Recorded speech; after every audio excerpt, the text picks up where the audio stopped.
in this video, we're going to be covering the fundamentals for keys to success in business. I'm Dr. Diane Mueller, also go by Diamond. I've taken businesses to the top 4% of small businesses in the United States. And in this video, we're going to help you have more success quickly. So one of the key fundamentals for business is understanding your numbers. And people talk about this all the time, but what does it actually mean?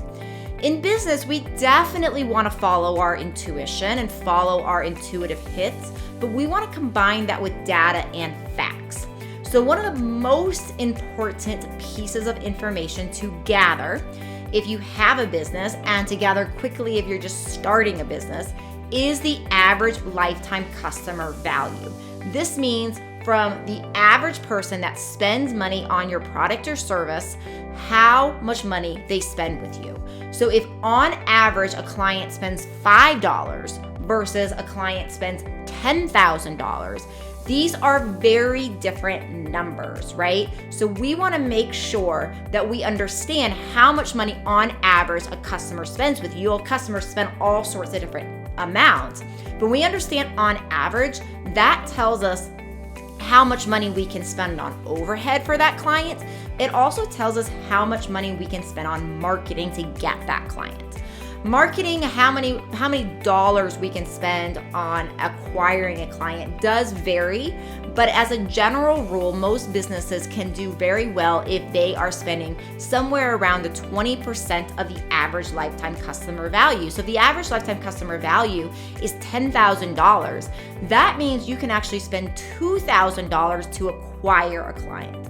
That opens a very, very different marketing budget than if the average client spends $5 with you. The average client spends $5 with you. You need a lot of sales and you need to build your marketing plan and pay for marketing where it's basically cents on the dollar, right? Where you are not spending a lot of money to acquire that customer. So that's really, really important. Another thing as far as numbers and the analytics of business is understanding the entire process of the lead flow. So for example, if part of how you sell your product or service is by getting on the phone with people or by having a team member get on the phone with people, you want to know for every person they talk to, what is the percentage of people that actually move forward with your services, right? So if you talk to 10 people and you have 3 people say yes to purchasing and they do purchase, you have a 30% close rate from that call. Now, the reason this is also important is because this is going to help you track problems in the business as well as where to find time. Most sales calls, like ideally, we want our sales calls, if you're doing sales calls, for example, to be at 50% or greater.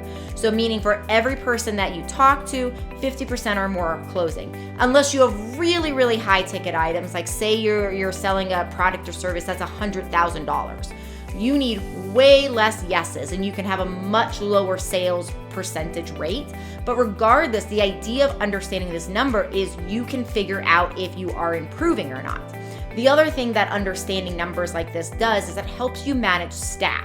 So for example, if you have a staff of people answering the phone and part of them is their work is to sell stuff or to sell a product or service, and you had people in there for a while, in your company for a while, and let's say they were going at a 50% rate because you were tracking those numbers and you were setting up systems so that with every call, you know how many of those are converting to a customer. Let's say you get a new person in there that's training and all of a sudden you are looking at your books and you're like, oh my gosh, this month was really bad. When you have your numbers set up, you can go back and say, okay, well, how did we do on those sales calls this week? Oh, or this month, it dropped from 50% to 30%. That's the problem. Without that number, you might assume that the new person is not doing well at that job, and perhaps they're doing even better, and the problem is coming from somewhere else. So the more you understand the numbers and the analytics of every single part of your business, understanding how much you can spend on a customer, understanding how much a customer spends on you, understanding every step along the way from basically knowing about you to purchasing Every time they look at your website, how many people click on purchase something? How many people click on downloading a free guide or watching a free webinar you've done? You want to know all those rates, so that will help you really know where to focus on your business. Another thing that I like to do for people, this is a Venn diagram. So basically, one of the things I find in business is that oftentimes we have a problem where we are running so like a chicken with a head cut off, right? We're running around so crazy and we're so overwhelmed because of all the different tasks.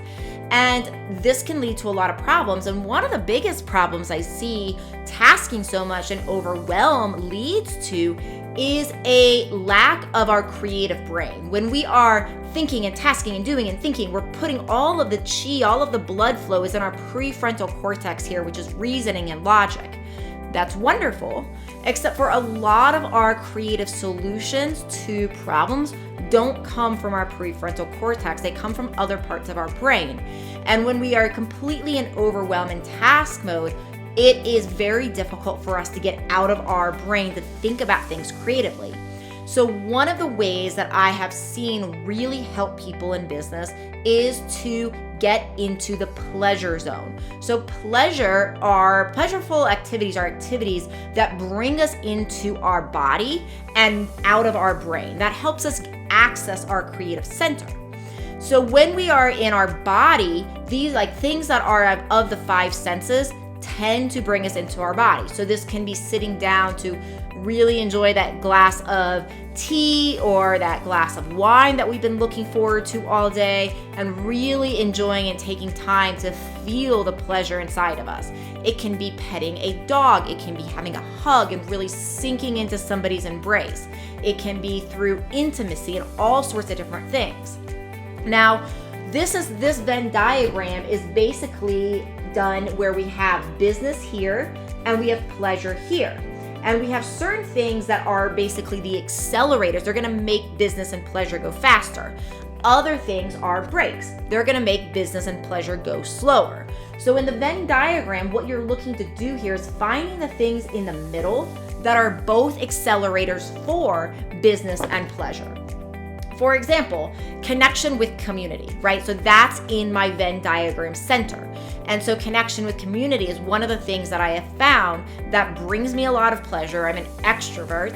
And so sitting down with other people really does a lot for my pleasure centers. It helps me feel calm, feel more embodied, feel less in my head. But it also winds up helping my business. I've gotten a lot of podcast speaking gigs from this. I've met a lot of people that have sent me clients because of sitting down with community. So I know there's certain activities that basically will accelerate my pleasure, help me get out of this part of my brain, which is good to be in this part of our brain, but helps me get out of that part of my brain some so I can get into the creative side of myself.